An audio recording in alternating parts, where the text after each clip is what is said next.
অনেকদিন আগের কথা, এক গভীর অরণ্যে ছিল এক শক্তিশালী বাঘের রাজত্ব। তার নাম ছিল রাজা সিংহবাহু। সে ছিল বুদ্ধিমান, সাহসী ও কঠোর শাসক। জঙ্গলের সমস্ত প্রাণী তাকে ভয় করত, কিন্তু সম্মানও করত।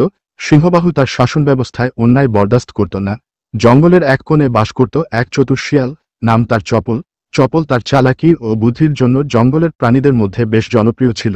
তবে সে ছিল খুবই কৌশলী ও লোভী। সে প্রায়শই নিজের লাভের জন্য অন্য প্রাণীদের ঠকাত। একদিন জঙ্গলের প্রাণীরা একটি সভা ডাকল। সভায় আলোচনার বিষয় ছিল খাদ্যের ঘাটতি ও জঙ্গলের নিরাপত্তা। সিংহবাহু বলল, আমাদের একত্র হয়ে জঙ্গলকে রক্ষা করতে হবে, কিন্তু তার আগে আমাদের জানতে হবে কে বন্ধু আর কে শত্রু। রাজামশাই, আমি আপনাকে সাহায্য করতে পারি। আমি সবার খবর জানি। আমাকে গোয়েন্দার দায়িত্ব দিন। তোমার বুদ্ধি আছে, কিন্তু লোভে পড়ে যেও না। যদি কোনো অসততা পাওয়া যায় তাহলে ক্ষমা পাবে না। রাজামশাই, আমি তো আপনাদের বিশ্বস্ত সেবক। চপল শিয়াল গোয়েন্দার দায়িত্ব পেয়ে পুরো জঙ্গল চষে বেড়াতে লাগলো। তবে সে শুধু তথ্য জোগাড় করেই থেমে থাকলো না, নিজের স্বার্থসিদ্ধির জন্য নানান কূটকৌশল শুরু করলো। সে কিছু দুর্বল প্রাণীকে ভয় দেখিয়ে বলল, রাজা নাকি বলেছে, প্রত্যেকে যদি প্রতি সপ্তাহে আমাকে একটু একটু করে খাবার না দেয় তবে তাকে রাজদ্রোহী ঘোষণা করা হবে।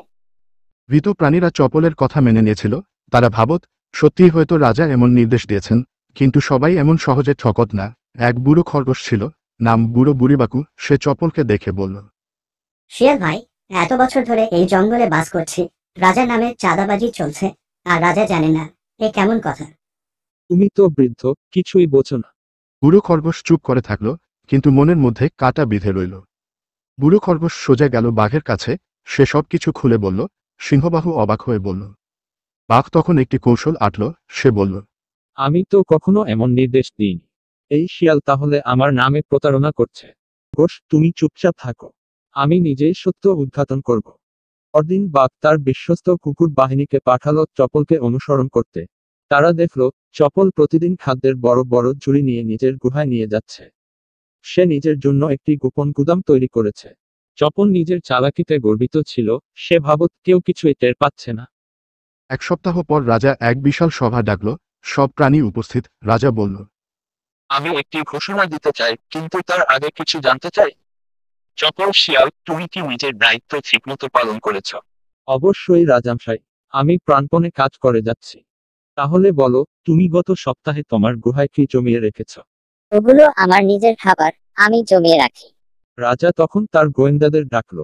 তারা প্রমাণসহ সবকিছু দেখালো, ভিডিও চিত্র, সাক্ষী ও গুদামের ছবি। পুরো সভা স্তব্ধ হয়ে গেল। সিংহবাহু তখন বলল, আমি শুরুতেই বলেছিলাম, অসততা করলে ক্ষমা নেই। চপল, তুমি শুধু আমার বিশ্বাস ভেঙে দাওনি, জঙ্গলের প্রাণীদের ঠকিয়েছ। রাজামশাই, ক্ষমা করুন। আমি লোভে পড়ে গিয়েছিলাম। আর কখনো এমন করব না। আমি বিচারক, নরখাদক নই। কিন্তু ইনোবের শিক্ষা দেওয়ার জন্য দৃষ্টান্ত স্থাপন করা দরকার। তাকে 1 বছর জঙ্গল পরিষ্কার করার দায়িত্ব দেওয়া হলো, বিনা মজুরিতে। সেই সঙ্গে সকলের কাছে প্রকাশ্যে ক্ষমা চাইতে বলা হলো। চপল মেনে নিল। শুরু হলো তার কঠিন শিক্ষা। এদিকে অন্যান্য প্রাণীরা বুঝতে পারল, ক্ষমতা বা বুদ্ধি থাকলেই মানুষ মহান হয় না, চরিত্রই আসল। 1 বছর পর চপল সত্যিই বদলে গেল। তার অহংকার গলেছে, তার লোভ কমেছে। সে পরিশ্রম করে, অন্যদের সাহায্য করে। একদিন রাজা তাকে ডেকে বলল, চপল, তুমি আজ সত্যিই বদলে গেছ। আমি তোমাকে আবার একটি দায়িত্ব দিতে চাই, এবার সত্যিকার উপদেষ্টা হিসেবে। রাজামশাই, আমি গর্বিত। এবার আমি সত্যি আপনাকে সাহায্য করব, প্রতারণা নয়। এই গল্প আমাদের শেখায়, ক্ষমতা ও বুদ্ধির চেয়ে বড় হলো সততা ও দায়িত্ব। অসৎ কাজ ধরা পড়বেই, যদিও তা সাময়িকভাবে লাভ এনে দেয়। প্রত্যেকের মধ্যে পরিবর্তনের সম্ভাবনা থাকে, যদি সে নিজেকে সংশোধন করতে চায়। সেই অরণ্যে আজও চপল শিয়াল সত্যিকার জ্ঞানী উপদেষ্টা হয়ে আছে, আর সিংহবাহু তার পাশে বিশ্বস্ত বন্ধু হিসেবে বসে।